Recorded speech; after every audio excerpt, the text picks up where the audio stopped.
నిన్న గౌరవ ముఖ్యమంత్రి నారా చంద్రబాబు నాయుడు గారికి, గౌరవ ఉప ముఖ్యమంత్రి పవన్ అన్నకి,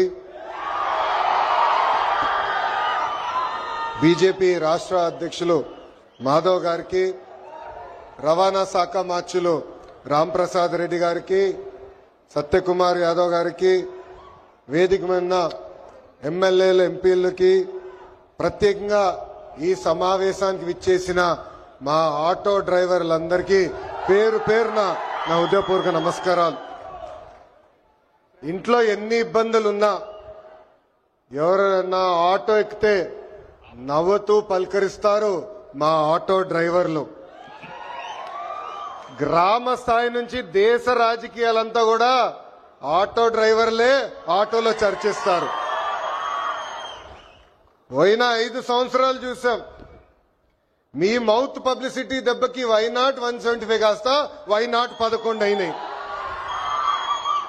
విశ్వవిఖ్యాత నట సార్వభౌమ స్వర్గశ్రీ నందమూరి తారక రామారావు గారు కూడా డ్రైవర్ గా నటించిన సినిమా డ్రైవర్ రాముడు. మీ అందరి బాలయ్య నా ఒక్కడికే ముద్దల మావయ్య అయినా బాలయ్య బాబు గారు డ్రైవర్ గా నటించిన సినిమా లారీ డ్రైవర్. అంతేకాదు పవన్ అన్న కూడా నటించారు, డ్రైవర్ గా నటించారు. ఆ సినిమా పేరేంటి ఇంపడట్లా, అత్తారింటికి దారేది. ఆనాడు అన్న ఎన్టీఆర్ కాకి డ్రెస్ వేసుకుని రాష్ట్రం మొత్తం చైతన్య రథం పైన వెళ్తే ఢిల్లీ మొత్తం గడగడలాడించిన వ్యక్తి. చంద్రబాబు నాయుడు గారికి ఆటో డ్రైవర్ల సమస్యలు బాగా తెలుసు. కేబినెట్ మీటింగ్ లో ఏనాడు ఎప్పుడైతే మేము చర్చిస్తామో మా ఆటో డ్రైవర్లకి మేము అండగా నిలబడతామని పదే పదే చెప్తారు. అందుకే ఆటో డ్రైవర్ల సేవ పేరుతో ఈ రోజు ఈ పథకం మన ప్రజాప్రభుత్వం రూపొందించింది. నేనెప్పుడు తిరుగుతున్నప్పుడు ఆటో వెనకాల ఉన్నా మీరు ఏదైతే రాస్తారో చదువుతూ ఉంటా. ఒక కొటేషన్ నాకు బాగా నచ్చింది. ఆ కొటేషన్ ఏంటంటే, వర్షం ఎలా పడుతుందని పిల్లలు అడిగినప్పుడు దేవుడు కురిపిస్తున్నారని చెప్పొద్దు, మనం ఒక్క మొక్క నాటితే ఒక్క నీటి బట్టు వర్షం ద్వారా వస్తుందని ఒక ఆటో డ్రైవర్ పెట్టుకున్నారు. అంటే ప్రకృతి పట్ల మనకున్న బాధ్యత ఆ ఆటో డ్రైవర్ ఈరోజు సమాజానికి నేర్పిస్తున్నారు. ఇంకొక ఆటో డ్రైవర్ కొటేషన్ చూసా, అందరూ బాగుండాలి దాంట్లో నేను కూడా బాగుండాలని చెప్పారు. మూడో కొటేషన్, జరా భద్రం భయ్యా మనందరం చల్లగా ఇంటికి వెళ్ళాలి. అంటే స్పీడ్ గా నడపద్దు, ర్యాష్ గా నడపద్దని ఆ ఆటో డ్రైవర్ చెప్పే పరిస్థితి. ఈ కొటేషన్లన్నీ మీకు ఎందుకు చెప్తున్నానంటే, మా ఆటో డ్రైవర్ల మనసు పెద్ద మనసు. ఎవరన్నా బ్యాగ్ మర్చిపోతే తిరిగి వాళ్ళకి అందిస్తారు, ఎవరన్నా పొరపాటున సెల్ ఫోన్ మర్చిపోతే వాళ్ళ ఇంటికి చేర్చుతారు. అంతేకాదు విలువైన వస్త్రాలు దొరికితే ఏకంగా మా పోలీస్ సోదరుల దగ్గరికి వెళ్ళి డబ్బులో లేని వస్త్రాలు దొరికినాయి, ఇది మీరు జాగ్రత్త వాళ్ళకి చేర్చాలని చెప్పే పెద్ద మనసు ఉన్న వ్యక్తులు మా ఆటో డ్రైవర్లు. ఆటో వెనుక నవ్వు తెప్పించే కొటేషన్లు కూడా ఉన్నాయి స్వామి. అప్పు చేసి కొన్నాను నన్ను చూసి ఏడవద్దు అని చూశావిడు. అప్పు చేసి కొన్నాను నన్ను చూసి ఏడవద్దు. ఇంకోటి, హాయ్ అని ఆశ పెంచొద్దు, బాయ్ అని బాధ పెట్టద్దు. అంటే ఎప్పుడు ఆటో వెనకాల బండి ఉంటే నవ్వుతూ ఉంటాం. సమాజం పట్ల మాకున్న బాధ్యత తెలుస్తుంది. ఎన్ని సమస్యలున్నా ఎన్ని ఇబ్బందులున్నా నవ్వుతూ ఆదరిస్తారు మా ఆటో డ్రైవర్లు. అందుకే యువగలం పాదయాత్రలో ఆటో డ్రైవర్లతో ప్రత్యేకంగా నేను సమావేశం ఏర్పాటు చేసుకున్నా. వాళ్ళు ఎదుర్కొంటున్న సమస్యలు నేను తెలుసుకున్నా. ఆనాడు ఆటో డ్రైవర్లు నాకు చెప్పింది ఒకటి, కుడి చేతిలో 10,000 పెడతారు, ఎడం చేతిలో 20,000 రూపాయలు లాగేస్తారని. అరే ఎట్లా లాగుతున్నారో భయ్య అని అడిగా. గ్రీన్ ట్యాక్స్ పెంచారు, 20,000 రూపాయలు చేసి బాధుతున్నారన్నారు. అదేవిధంగా రోడ్ల పైన ఉన్న గుంటలు పూడ్చట్లేదు, 5 సంవత్సరాలు ఎవరు పట్టించుకోలేదు. ఆ గుంటల వల్ల మా ఆటోలు రిపేర్లకు వస్తున్నాయి, దీనివల్ల చాలా చాలా ఇబ్బంది పడుతున్నామని ఆనాడు చెప్పారు. అందుకే మీ ఆదరణతో 94% సీట్లు ఈరోజు ప్రజాప్రభుత్వం కైవసం చేసుకుంది. మన ప్రభుత్వం అధికారంలోకి వచ్చిన వెంటనే గ్రీన్ ట్యాక్స్ ని ఏకంగా 3,000 రూపాయలకి తగ్గిస్తాం జరిగింది. అంతేకాదు పవన్ అన్న నాయకత్వంలో సుమారుగా 2,000 కోట్ల రూపాయలు ఖర్చు పెట్టి గుంటలంతా కూడా మనం పూడ్చడం జరిగింది. ఈ రోజు ఎక్కడ లేని విధంగా కొత్త రోడ్లు కూడా మన ప్రభుత్వం వేస్తున్నాం. అంతేకాకుండా ఆటో స్టాండ్లు ఏర్పాటు చేయాలి, మీకు అక్కడ తాగునీరు అందజేయాలి. ప్రత్యేకంగా మహిళలు ఆటోలు తోలుతున్నప్పుడు వాళ్ళకి కావాల్సిన టాయిలెట్లు కూడా అక్కడ ఏర్పాటు చేయాలి. ఎలక్ట్రిక్ ఆటోలు మీకు అందిస్తమే కాదు, ఛార్జింగ్ పాయింట్ కూడా ఏర్పాటు చేయాలని ఆనాడు మాకు చెప్తాం జరిగింది. ఇది చేసే బాధ్యత కూటమి ప్రభుత్వం తీసుకుంటుందని ఈ సభాముఖంగా ప్రజలందరికీ నేను తెలియజేస్తున్నా. నేను యువగలం పాదయాత్ర చేసినప్పుడు మహిళల్ని కించపరిచే విధంగా ఆనాడు రోజా గారు మాట్లాడారు. మా తెలుగు మహిళ చీరలు గాజులు ఆమెకి ఇచ్చేదానికి వెళ్ళినప్పుడు వెళ్ళిన ఆటోని ఆనాటి పోలీస్ సోదరులు సీజ్ చేశారు. ఆ ఆటో డ్రైవర్ పేరే హమీద్ బాషా.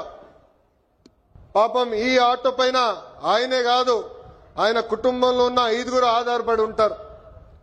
అతను నా దగ్గరికి వచ్చి, అన్నా నేను ఇబ్బంది పడుతున్నా, నన్ను ఆదుకో అంటే గౌరవ ముఖ్యమంత్రి శ్రీ నారా చంద్రబాబు నాయుడు గారు ఆనాడు నేను ఫోన్ చేసి ఒక ఆటో ఇవ్వాలనుకుంటే ఒకటి కాదు, ఏం అవసరం ఉన్నా ఆ కుటుంబాన్ని ఆదుకో, ఇది మన బాధ్యత అని చెప్పిన వ్యక్తి చంద్రబాబు నాయుడు గారు.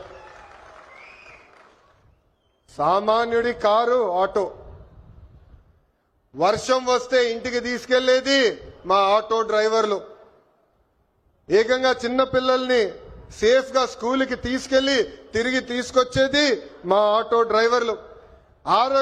అనారోగ్యంతో ఎవరన్నా బాధపడితే అంబులెన్స్ లాగా మారి ఆసుపత్రులు కూడా తీసుకెళ్లేది మా ఆటో డ్రైవర్లు.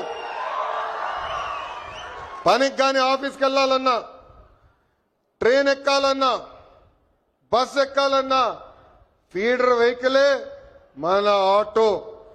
మీరు ఆటో తోలి ప్రజలకి మెరుగైన సేవ చేస్తున్నారు కనుకనే మీ రుణం తీర్చుకునేదానికి ప్రజా ప్రభుత్వం ఈరోజు ఆటో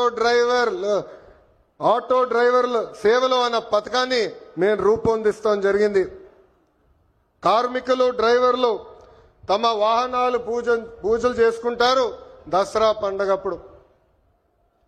దసరా పండగ అయిన కరెక్ట్ గా 3 రోజుల్లోనే ఈ రోజు ఆటో డ్రైవర్ల అకౌంట్ లో 15,000 రూపాయలు ప్రజా ప్రభుత్వం అందజేయబోతుంది.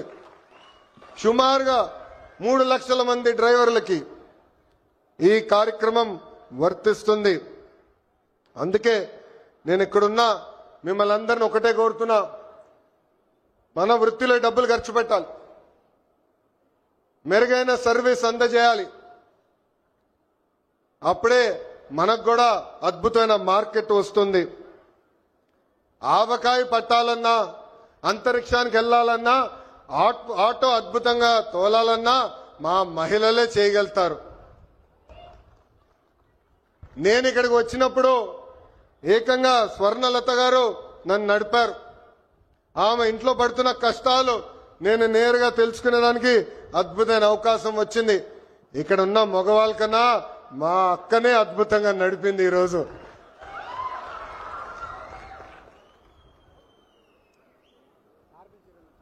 పంపించండి ముఖ్యమంత్రి గారు తిరిగి వచ్చి ఉంటారు.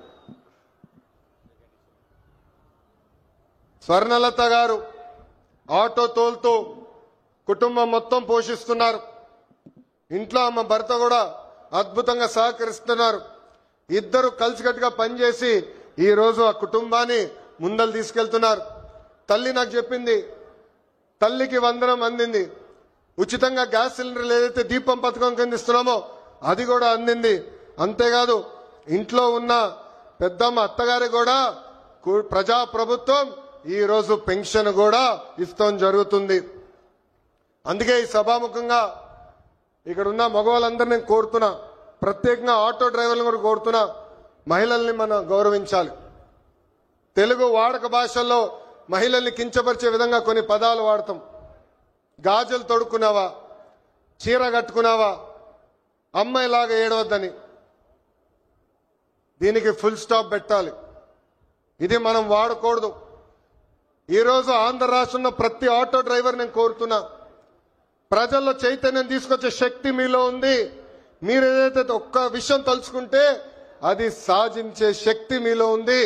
అందుకే మహిళల్ని గౌరవించాలనేది పదే పదే ఎవరైతే మీ ఆటో ఎక్కుతారో వాళ్ళకి తెలియజేయాలని ఈ సభాముఖంగా మిమ్మల్ని అందరినీ నేను కోరుకుంటూ, మా పైన ఒక పవిత్రమైన బాధ్యత మీరు పెట్టారు. గత పాలకులు మీటింగ్ జరిగితే మీరందరూ చూసేవారు, పరదాలు కట్టేవారు, బ్యారికేడ్లు పెట్టేవారు. కానీ ఈరోజు గౌరవ ముఖ్యమంత్రి గారు కానివ్వండి, ఉప ముఖ్యమంత్రి గారు కానివ్వండి, ఒక సామాన్య వ్యక్తిగా మీ ముందల నుంచుంటున్నారు. మీ రుణం తీర్చుకుంటామే మా లక్ష్యం. అహర్నిశలు కష్టపడతాం. ఎన్ని ఆర్థిక ఇబ్బందులున్నా ఇచ్చిన ప్రతి హామీ నిలబెట్టుకునే బాధ్యత ప్రజా ప్రభుత్వం తీసుకుంటుంది. ఈ రోజు ఆంధ్ర రాష్ట్రంలో డబుల్ ఇంజిన్ సర్కార్ ఉంది. కేంద్రంలో గౌరవ ప్రధానమంత్రి నరేంద్ర మోడీ గారు, రాష్ట్రంలో గౌరవ ముఖ్యమంత్రి చంద్రబాబు నాయుడు గారు. ఈ డబుల్ ఇంజిన్ సర్కార్ అద్భుతంగా నడుస్తుంది కనుకనే మన ఎన్ని ఆర్థిక ఇబ్బందులున్నా ఇచ్చిన ప్రతి హామీ, సంక్షేమ కార్యక్రమాలు మనం నిలబెట్టుకోగలుగుతున్నామని ఈ సభాముఖంగా తెలుపుకుంటూ, మళ్ళీ వస్తాం, అద్భుతమైన కార్యక్రమాలు చేస్తాం. మీ పిల్లల భవిష్యత్తు చూసుకునే బాధ్యత ప్రజా ప్రభుత్వం తీసుకుంటుందని ఈ సభాముఖం మీ అందరికి హామీ ఇస్తూ, నాకు ఇంత అద్భుతమైన అవకాశం ఇచ్చిన మా ఆటో డ్రైవర్లందరికీ పేరు పేరున నా హృదయపూర్వక నమస్కారాలు తెలుపుకుంటూ మీ అందరి దగ్గర నుంచి సెలవు తీసుకుంటున్నాం. చంద్రబాబు నాయుడు గారి నాయకత్వం, చంద్రబాబు నాయుడు గారి నాయకత్వం, పవన్ అన్న నాయకత్వం, పవన్ అన్న నాయకత్వం, మోడీ గారి నాయకత్వం, మోడీ గారి నాయకత్వం. జై హింద్, జై హింద్, వందే వందే. అందరికీ నమస్కారం.